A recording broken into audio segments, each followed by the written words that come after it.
est important que vous sachiez que parce que le gouvernement togolais a refusé de participer au projet de la CEDEAO contre l'Alliance des États du Sahel, ce gouvernement est désormais dans la ligne de mire du néocolonialisme français et de l'impérialisme occidental. Alassane Dramane Ouattara, le valet suprême du néocolonialisme français en Afrique de l'Ouest, a d'ores et déjà tenté des infiltrations militaires contre le régime togolais. Je vous ai dit, et je vous le dis de source sûre, qu'une douzaine d'officiers des forces spéciales ivoiriennes ont été arrêtés par les autorités togolaises et ils sont en détention, risquant la réclusion à perpétuité pour avoir préparé un coup d'État contre le régime togolais parce que ce régime s'est rapproché de l'AES et de la Fédération de Russie. Donc le Nigeria se retrouve dans une configuration où lui et ses alliés de la CEDEAO pourraient être obligés de se confronter à l'Alliance des États du Sahel et à ses alliés. Parce que l'Alliance des États du Sahel a ses alliés, parmi lesquels le Togo. Dans une configuration de guerre régionale entre la CEDEAO et l'AES, il n'y a aucun doute que les peuples de la CEDEAO seront majoritairement du côté de l'armée de l'AES, qui est l'incarnation de la révolution africaine. Si jamais le Nigeria et ses misérables alliés, le gouvernement fantoche de Ouattara Dramane en Côte d'Ivoire, le gouvernement fantoche de Bassirou Diomaye Diakhar Faye, en pleine trahison de la révolution pastéfienne à Dakar, si tous ces gens-là s'amusent à se dresser devant l'AES, ce sera la révolution régionale ouest-africaine.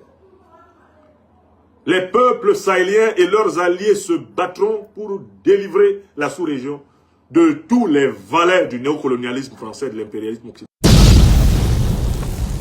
Depuis 2011, la Côte d'Ivoire semble servir de relais aux opérations obscures de puissances étrangères. Du Burkina Faso au Bénin, et aujourd'hui au Togo, les soupçons d'implication ivoirienne dans des déstabilisations se multiplient.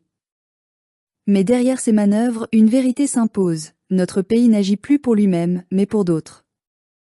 Jusqu'à quand la Côte d'Ivoire acceptera-t-elle d'être le bras armé de la France-Afrique ? Depuis l'arrivée d'Alassane Ouattara au pouvoir en 2011, notre pays, la Côte d'Ivoire, n'a cessé de se transformer en un instrument docile au service d'intérêts étrangers. Ce qui devait être un État souverain, fier de son indépendance et respecté sur le continent, est aujourd'hui perçu par beaucoup comme une base arrière de manœuvres occultes orchestrées par des puissances qui n'ont jamais accepté que l'Afrique vive libre. Les récents événements au Togo viennent une fois de plus nous rappeler cette triste réalité. 12 soldats ivoiriens, selon les rumeurs relayées sur les réseaux sociaux et dans certaines presses africaines, auraient été arrêtés sur le sol togolais pour leur implication présumée dans une tentative de coup d'État contre le président Faure Gnassingbé. Et pourtant, ce n'est pas la première fois que le nom de notre pays est mêlé à de telles affaires troubles. Nous avons encore en mémoire les soldats ivoiriens arrêtés au Burkina Faso il y a quelques mois, ou encore les soupçons d'implication d'éléments ivoiriens dans les événements récents du Bénin. À chaque fois, la même ligne se dessine, des opérations menées dans le secret, toujours dans des pays africains considérés comme hostiles à la politique française ou proches du bloc souverainiste incarné aujourd'hui par l'AES.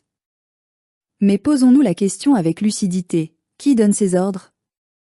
Ces soldats agissent-ils réellement au nom du peuple ivoirien ? Ou bien exécutent-ils les directives d'une puissance étrangère qui se sert de notre pays comme d'un pion dans un vaste jeu géopolitique ? Depuis qu'Alassane Ouattara a accédé au pouvoir avec le soutien militaire de la France en 2011, la Côte d'Ivoire n'a plus jamais retrouvé son indépendance véritable.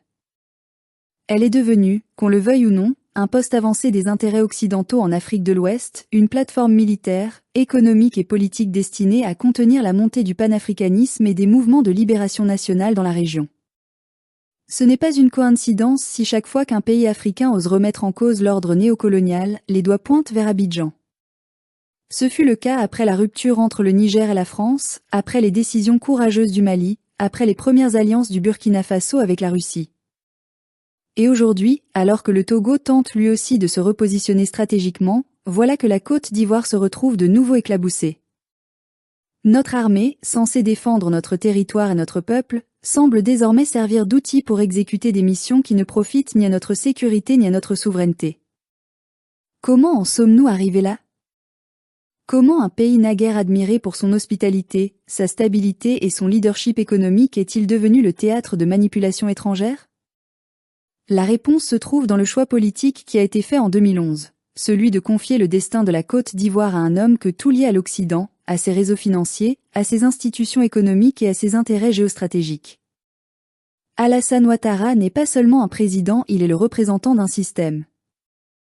Un système qui place Paris avant Yamoussoukro, qui obéit à Washington avant d'écouter Abidjan, qui préfère la reconnaissance du FMI à l'amour de son peuple.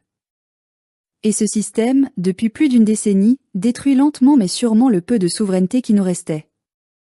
Nos bases militaires accueillent encore des forces étrangères sous prétexte de coopération sécuritaire. Nos institutions économiques obéissent aux injonctions des bailleurs de fonds extérieurs. Nos décisions diplomatiques sont calquées sur les desiderata des chancelleries occidentales. Et maintenant, si l'on en croit ces révélations, nos soldats eux-mêmes sont utilisés pour servir les desseins obscurs de ceux qui ont fait de l'Afrique leur terrain de jeu. Mais jusqu'à quand allons-nous tolérer cela? Jusqu'à quand accepterons-nous que le sang de nos fils soit versé pour défendre les intérêts d'autres nations? Jusqu'à quand continuerons-nous à fermer les yeux sur le fait que notre pays sert à déstabiliser d'autres pays africains, pendant que nos propres citoyens souffrent de la misère, du chômage et de la peur? Ce n'est pas la première fois que la France se sert d'un pays africain pour en attaquer un autre. Ce fut le cas durant la guerre froide, ce fut le cas lors des rébellions orchestrées au Libéria, en Sierra Leone ou au Tchad.